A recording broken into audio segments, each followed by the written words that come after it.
So if you're listening to this, there's a good chance that you want to start a podcast, or maybe you're in the process of starting one, or you've already started one, but you're just not sure if there's some things that you've missed, or maybe you've hit a bit of a barrier or a couple of problems along the way. This is the ultimate rundown, the ultimate checklist, the ultimate start to finish guide in a very simple, easy to follow format. Now, I'm going to break down 23 steps in this video. On top of this video is I've got a checklist that you can download. The checklist is those 23 steps, but this is the video that's going to elaborate on how to actually implement those. Now, whether you're starting a podcast on finance or health or entrepreneurship, business, law, podcasting, content creation, whatever your idea is, this is going to work for you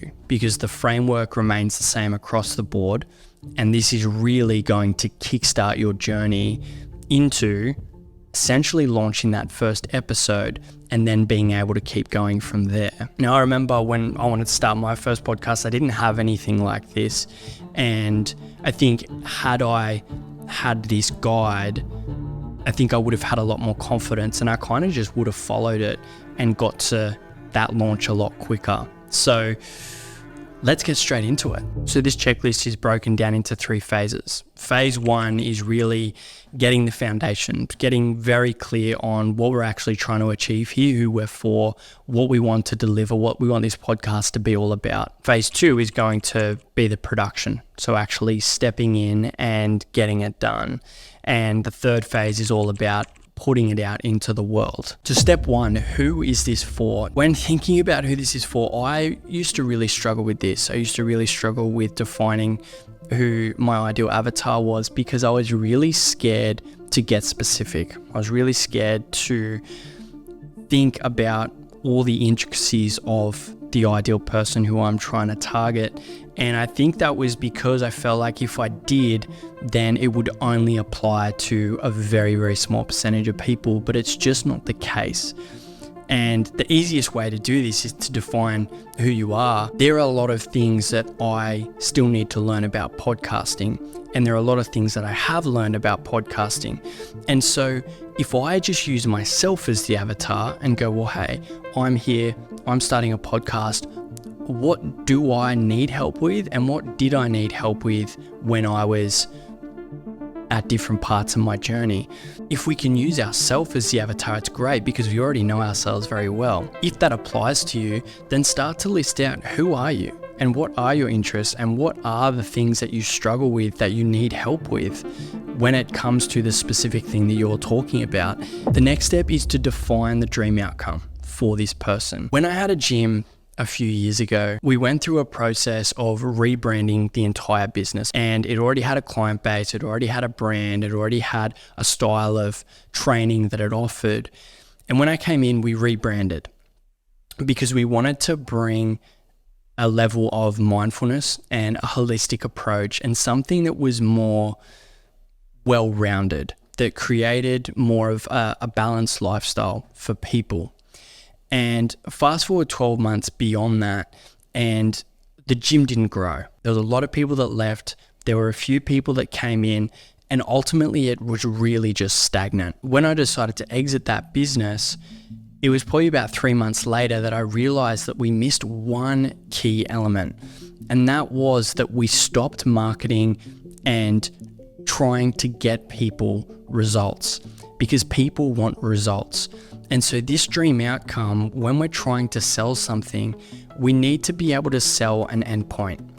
And so when we think about a podcast and we think about the content that we want to create, we need to have one big dream outcome. So for this episode right now, the dream outcome is to start a podcast or to improve a podcast or to launch a podcast.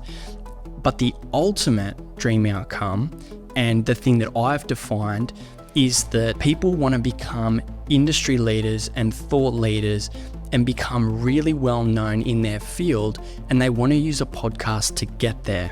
So it's not about having the podcast. It's about how can I put my expertise out there and provide as much value as I can in order to help as many people as I can and grow my business in the process. The third step is to define why you're doing this. Why is it that you even want to start this? Now, this might come back to the dream outcome of, okay, the client really wants this result. This is how I'm gonna get there.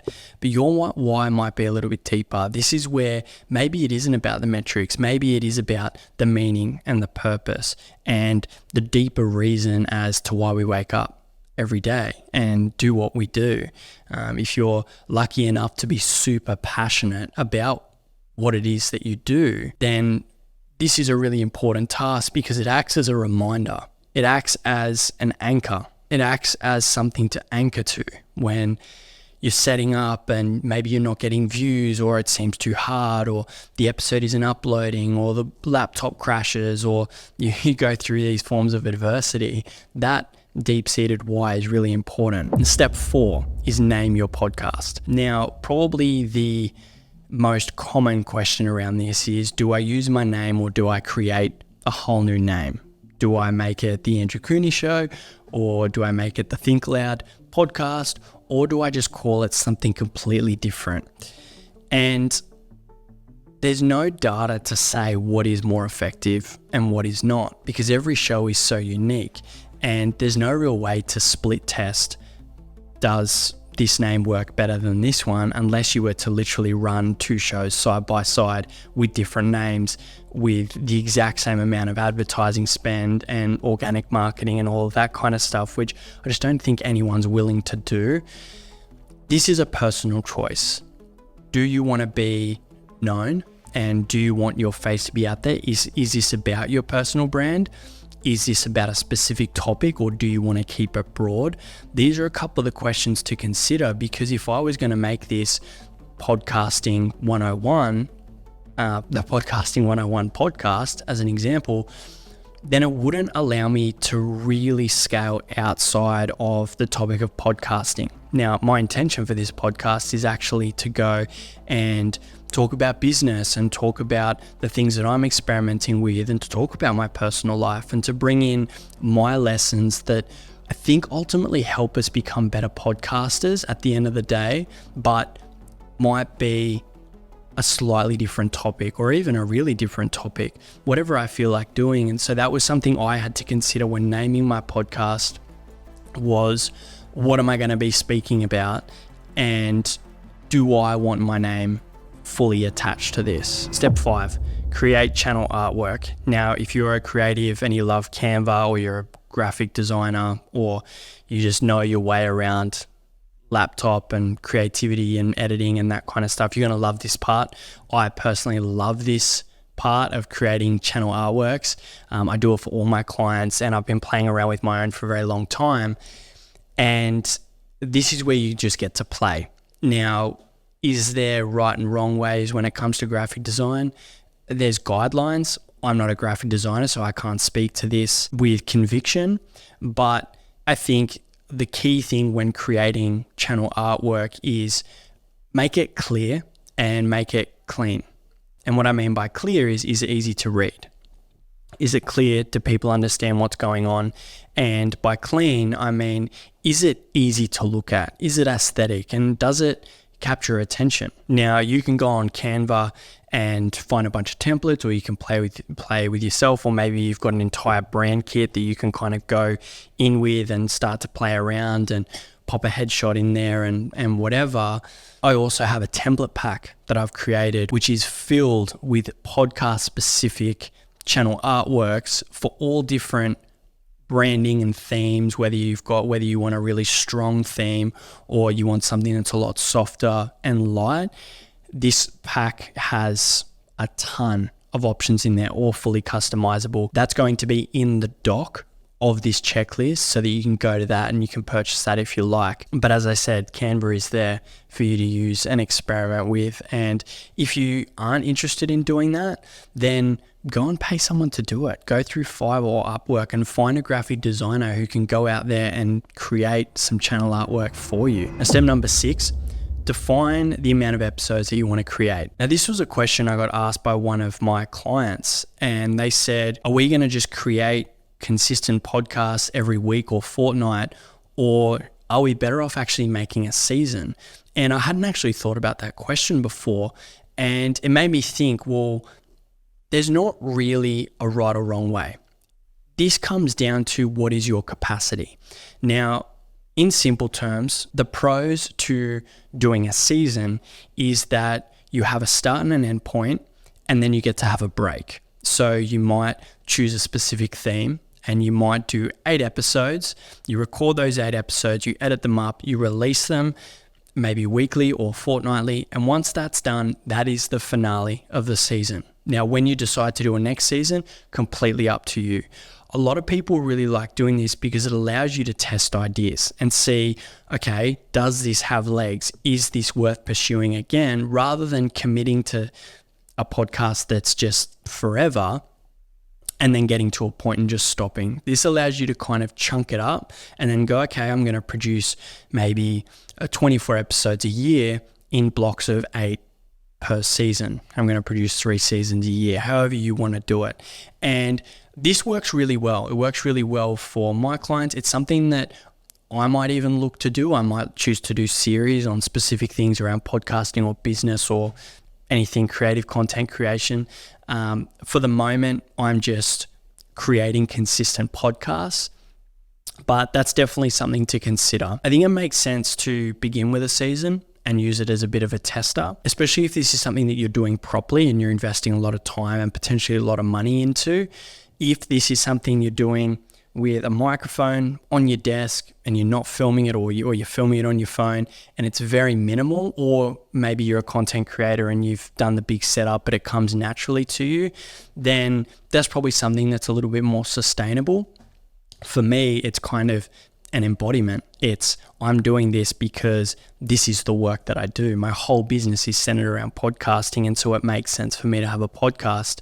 So that's why I've committed to it. But that's definitely an important consideration when it comes to how you want to structure your podcast. Now, number 7, list 10 topic ideas. Now, this is going to be something that gets you kickstarted. It's a kickstart to get your first 10 episodes underway, to give you a bit of a framework to then, whether you want to go off the cuff when you record, whether they're ideas and that gives you ideas to get guests on or just things to speak about, then at least you've got 10 solid ideas so that you don't get to the microphone and you go, crap, what am I going to talk about? I think probably the smartest way, given the power of AI that we have now, is just something really simple through ChatGPT. And you could use a sentence like, I'm starting a podcast on financial advice. My key avatar is, and if you've already broken down who your avatar is and what their problems are, then you can list that. So as an example, we'll say, I'm a financial advisor who helps millennials to make their first $50,000 so that they can buy their first house. Really, really specific. And I help them do that in under 2 years. I'm starting a podcast to help these people on how to save, how to look for property, and how to make more money in their job. Give me 10 podcast episode ideas that run for 15 minutes each, and you might just leave it there. That's going to give you some really, really solid ideas. And you might go, give me 30 ideas, and then you pick the top 10. The power with ChatGPT is twofold. The first is that it's going to give you what you ask for. And so if you ask for 10 ideas, it's going to give you 10. If you ask for 100 ideas, it's going to give you 100. But the second thing is the answers are just as good as the questions that you feed it. And I think that's really, really important to understand, is the more specific you can make the question and the more in depth with the key pieces of information, it's going to give you some really great results. So now we get into the preparing to film, and we're still in phase 1 here. We're still laying the foundations, but the next step is to purchase the key equipment. Now, to give you a bit of an idea, I'm filming right now on a DSLR camera.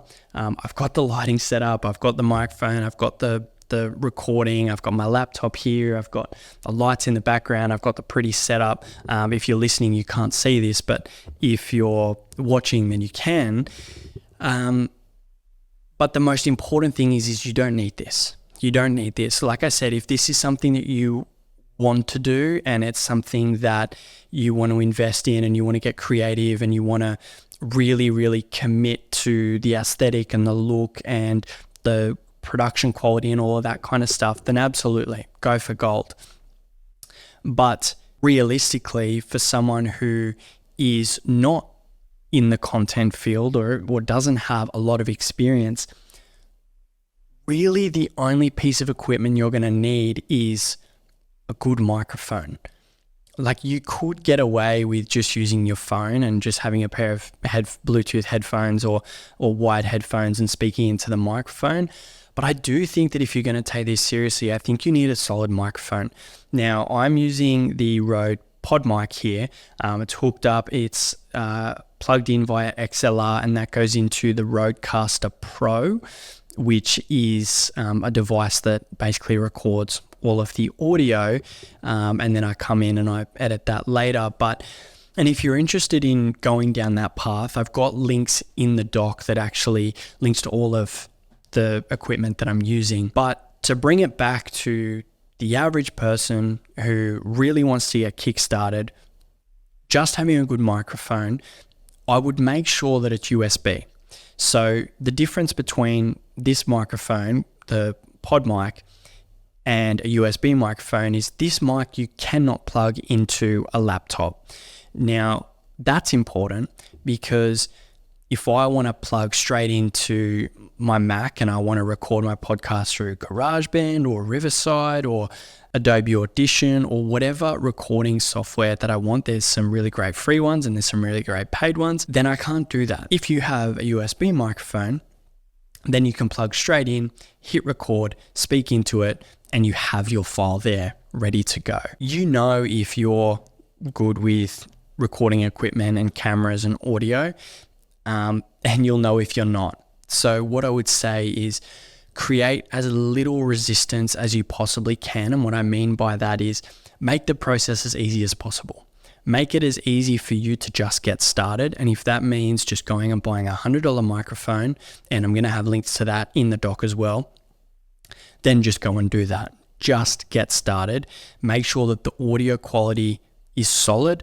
Then you can move to things like recording on the camera and then investing in lighting and how the shot looks and all of that kind of stuff. Now, the next step is to download your recording and editing software. Now, if I was going to speak to the content creators who understand places like Premiere Pro and DaVinci, go and do that. But for everyone else, and even those same people, because there might be podcasts that you want to do where you're recording remotely, I would suggest a program called Riverside. Now, Riverside is a place where you can record video and audio in your podcast. You can edit straight from there.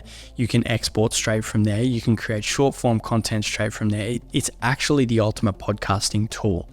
And this isn't sponsored by Riverside at all, but I am going to put links in to go to check it out.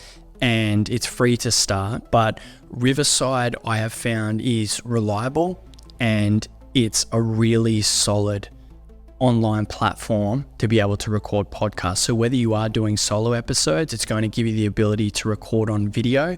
You can plug that USB mic in. You can record your episodes. You can invite people in. You can then do all your remote recordings. It kind of ticks all the boxes. Now, the next step is to create a Podbean account. Podbean is a hosting platform that basically allows you to get your episodes onto all the major platforms. So Spotify, Apple, Google Podcasts, where everyone hangs out. And it's really easy. It starts for free. And really, it's going to depend, how much you pay is going to depend on how much you actually put through the platform. So how much content you want to upload and how much content you want to host each month. Now, it's super easy to set up. It takes you through every step you need to do, from tiling your podcast to getting your channel artwork up there to getting it onto Apple and Spotify, putting your first episode in, getting your descriptions and your titles and all of that kind of stuff. And that's something that I've used for a very long time and I've loved Podbean. And the final step in phase 1 is to create your social media accounts. Now, you can take two approaches with this. You can stick with your main social media accounts and then push the podcast content through that. Or you can set up a specific account just for the podcast. If you plan on producing a lot of short form content and a lot of promotional content for the podcast, and you really want it to be its own beast, then I would suggest probably giving it its own account. But if the podcast really just is another marketing tool for your business or your personal brand, and you do want to promote it, but you've got a whole bunch of other content that you want to do as well, then probably just bring it all together. Again, there's not really a right or wrong way.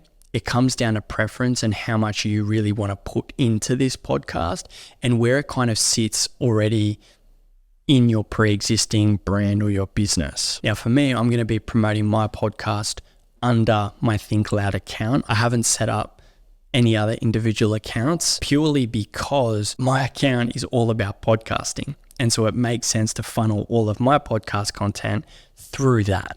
And that brings us into phase 2. And the first step in phase 2 is to create an outline for your first episode. When we take those ideas that we had, those 10 ideas or however many you came up with, this is where we start to break down what are the details of this episode? What are we trying to get across? What is the end result for the person who is listening by the end of the episode? And there's a lot of different ways to structure an episode, but really to tick the boxes, it's going to be about what's a hook or what's an introduction that really outlines what they're going to get out of it and what they can expect, and something that really helps establish the problem that you can help them with. And once you've done that, you can then start to dive into maybe telling a personal story. So if I was going to start an episode like this, so say to go back to my example before about the financial advice for millennials who want to save money in X amount of time, then one of my episodes might be all about how to make an extra $10,000 a year in your job.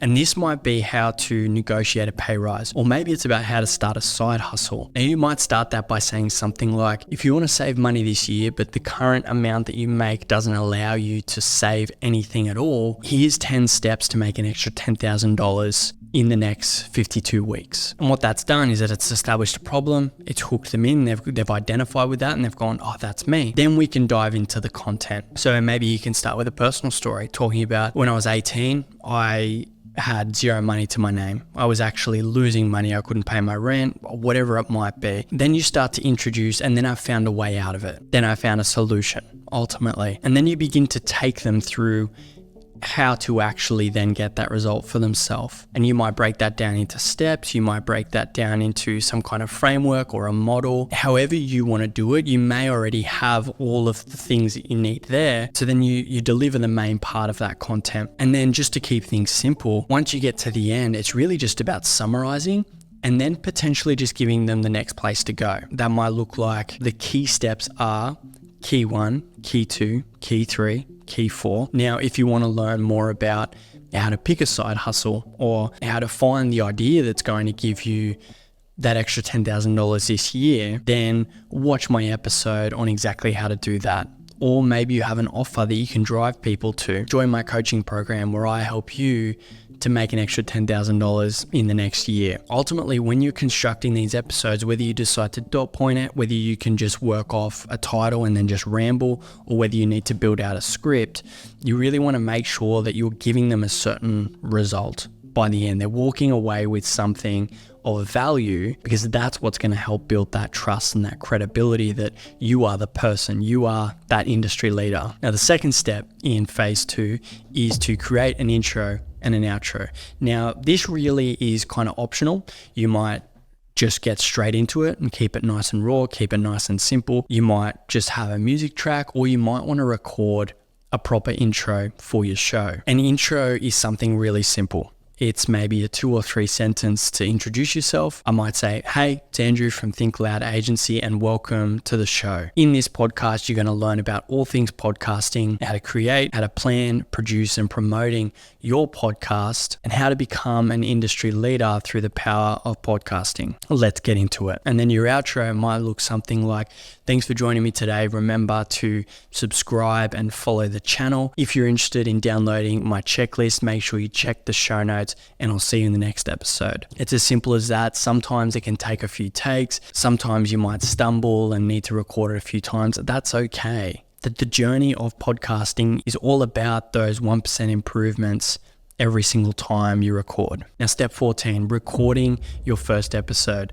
Now, pretty much everything you've done up until now brings you to the microphone where you're going to sit down and you're going to record that first episode. Now, what I would say about recording your first episode is give yourself time. Don't give yourself a 15-minute flat window to record a 15-minute episode. The chances of it going for 15 minutes or taking you 15 minutes, especially if it's your first or even your 10th episode, are slim.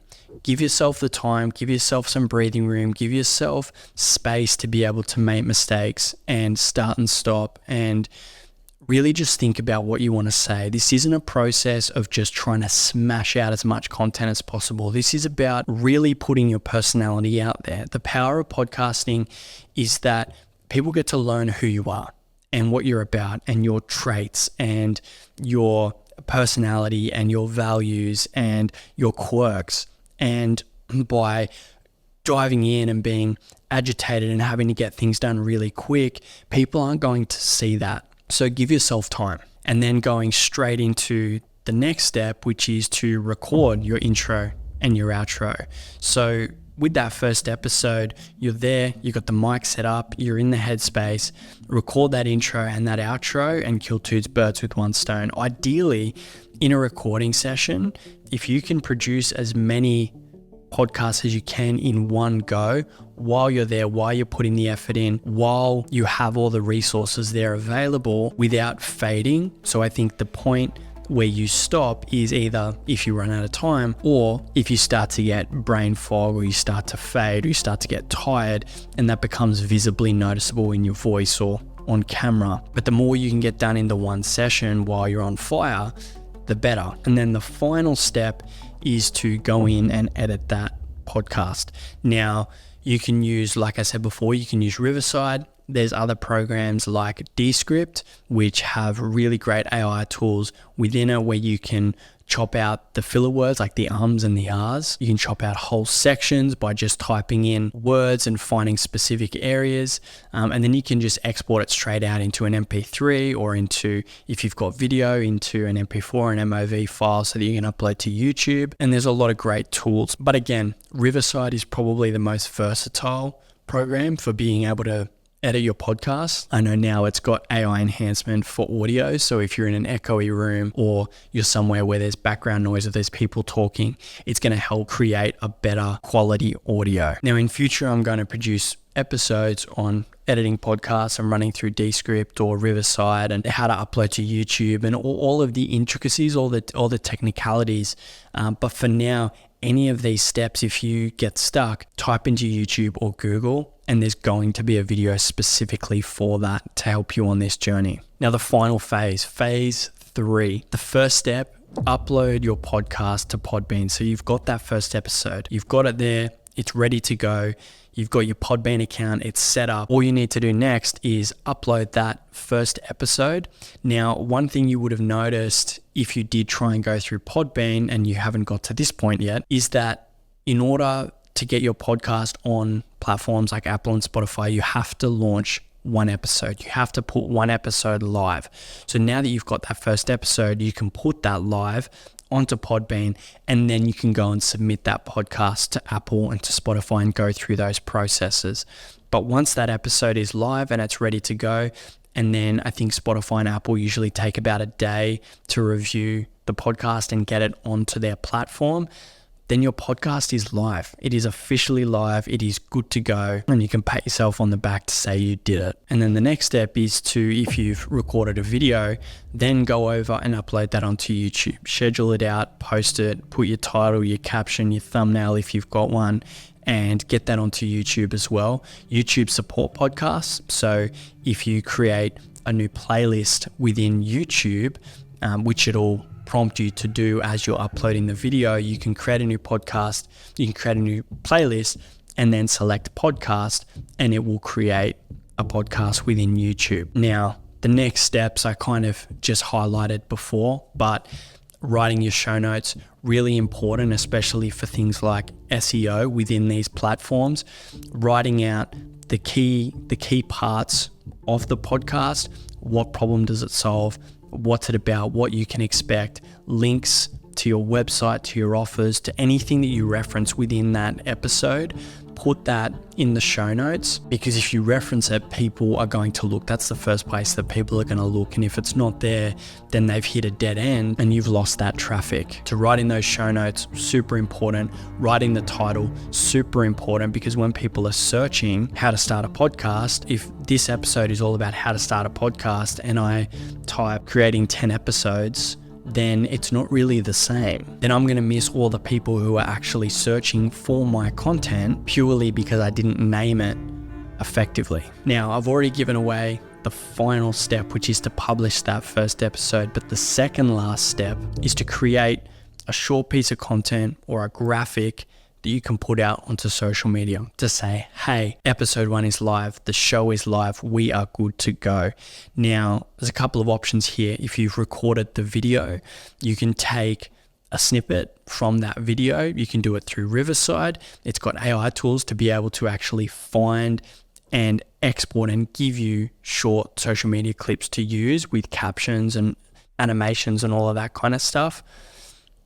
So you can use that. You can use your channel artwork to say, hey, podcast is live, we're good to go. Or you could do a quote from the podcast itself. Or if you've just got the audio version, you can take a sound bite. So you can look for maybe a 15 to 30 second piece from that episode that you like, that you want to promote.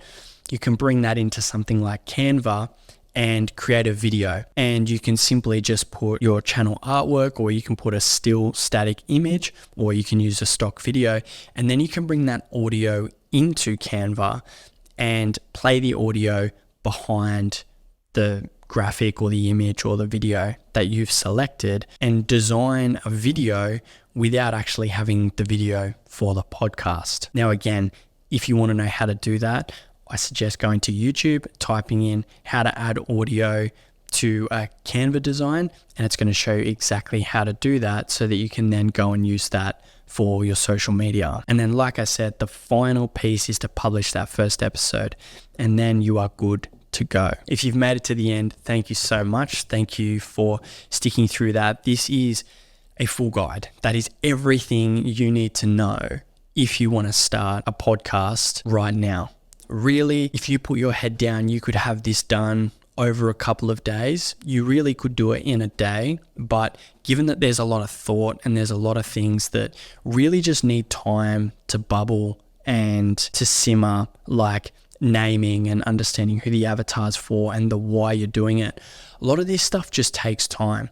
And you can definitely rush the process if you want to really get started straight away. But I think if you're really committed to starting a podcast, I think it deserves time. So this is something you could realistically get done in about 7 days. The work required is probably a weekend of writing and recording and then editing and setting up Podbean and Riverside and all of that kind of stuff. But I've built this checklist out to be as simple and as easy to follow as I possibly can. And like I said, this is available absolutely free. It's got links to equipment. It's got links to all of the software, the programs. Everything that I mentioned in this podcast is in that doc. I've put some of those links in the show notes, but if you download this doc, it has everything you need. So if you're ready to start a podcast, you're ready to improve your podcast, you're ready to just take podcasting seriously, I urge you to download this checklist. It's a companion, it's a guide, it's whatever you want it to be, and it's really going to help you on this journey. And if you took something away from this, I'd love if you could leave a review. I'd love if you could subscribe. If you're watching this on YouTube, subscribe. Spotify, Apple, subscribe, leave a review, follow. All the support is greatly, greatly, greatly appreciated. And with that, I'll see you in the next episode, and good luck.